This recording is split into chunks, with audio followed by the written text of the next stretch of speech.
Clack, clack. Clack, clack.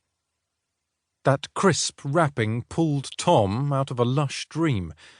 He'd been swimming in the Gulf of Mexico with Trumpet, whose naked breasts and belly shone as white and round as pufferfish.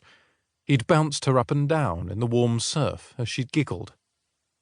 He tried to go back to it, but the rapping sounded again. Clack, clack. Clack, clack. Tom's eyes opened into his moonlit room at Gray's. A dark figure stood outside his window, with its fist raised, rapping on the glass. "Clarady! Wake up!" Francis Bacon, backlit by the bright half-moon. Tom sat up, the chill of an English spring replacing the sun-warmed seas of Florida. "What do you want?" It came out in a yawning roar. "I need your help. You must come with me." "God's bollocks!" Tom collapsed back onto his pillows and groaned at the dark ceiling. It could only be one thing at this hour.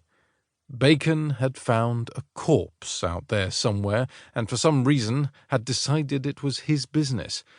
Or someone else at Gray's had found one and come to Bacon for help, who would naturally hand the going and looking off to Tom. They'd become the unofficial coroners of Gray's Inn. Tom got all the way up this time and stuffed his feet into a pair of worn leather slippers. Rising, he grabbed his cloak from its peg. His room was almost small enough to span with both arms outspread. He wrapped the wool around his naked body, then flipped the latch and pulled open the window, turning back to dress without bothering to help his master clamber over the sill. He found the puffs and grunts behind his back gratifying. He fished up the shirt he'd worn yesterday and gave the underarm a sniff. Good enough for present purposes. "It's a body, isn't it? Male or female?" "A man. I didn't recognize him, but I didn't look too closely." "Where?" Tom pulled the shirt over his head and sat on the bed to roll his stockings up his legs. "On Gray's Inn Road, just below the juncture with Theobald's." "What possessed you to go foraging for corpses at this ungodly hour?" Bacon clucked his tongue. "I went out to freshen my wits.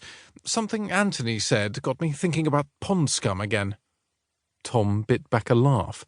Only Francis Bacon could utter that sentence without humorous intent. "I used to think it must be some sort of substance," Bacon continued, "oozing into the pond like the springs of black oil described by Herodotus. Of course, that's boyish nonsense, but the constitution of the mass, which grows larger in summer and—" Tom stopped listening. He respected Bacon's brain beyond that of any other man or woman, but philosophy could lead him down some very odd paths. Tom stepped into his galligaskins, stuffed his arms into his doublet, and stared out at the moonlit field west of Gray's while he laced himself up. By the height of the moon, it couldn't be much past midnight. He'd only been asleep for a couple of hours. Maybe this would turn out to be some poor carter, dead drunk instead of actually dead. They could send a stableman out to take the man home. Tom could be snug in his bed again in a matter of minutes, diving back into that tropical sea with his bouncy Trumpet. "Ready." He waited while Bacon struggled back out the window, then stepped out himself, swinging it shut behind him. They angled southwest across the field, then curved north to Theobald's. Tom's shoes were soaked with dew by the time they reached the hard-packed earth of the King's Way. It ran all the way north to Theobald's house, one of the palaces built by the Lord Treasurer, Bacon's uncle. The man was so rich he even had his own roads. "What did you decide about the scum?" Tom asked. Worry wafted from his master like an odour. Some distraction might help as they approached the body. "Is it animal, vegetable, or—" "Oi, isn't that Anthony's coach?"